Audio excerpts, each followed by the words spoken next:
Kopi jerantut, darah banyak sampai bersembur pada traki. Kenapa doktor?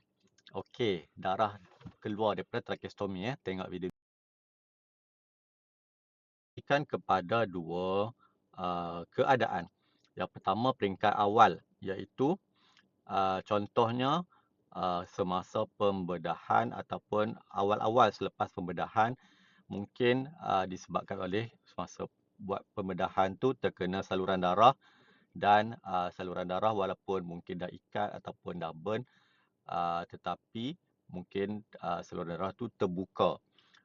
Mungkin lagi satu ialah terkena kelenjar thyroid pun boleh berlaku pendarahan. Selain daripada tu, trauma ataupun irritation, maknanya semasa memasukkan tracheostomy tube tu, boleh juga berlaku pendarahan. Ketiga, masalah coagulation, pesakit-pesakit yang mengalami masalah susah untuk darah beku.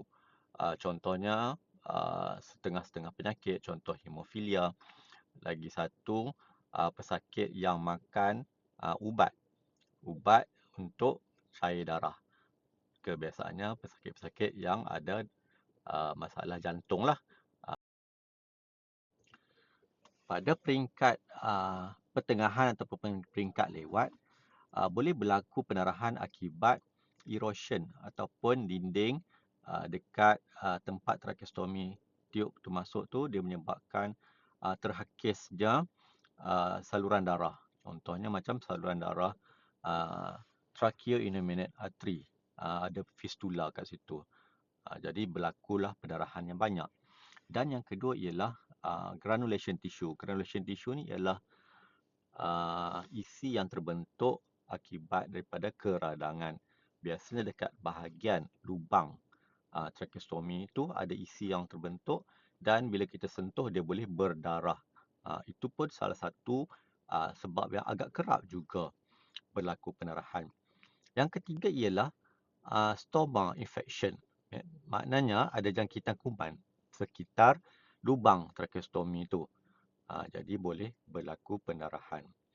Dan yang seterusnya ialah physical trauma, iaitu semasa buat suction masukkan tiub untuk sedut kahak, jadi selalu sangat dan masuk dekat agak kasar, boleh erosion, boleh terhakis terutamanya kawasan belakang saluran trachea tu.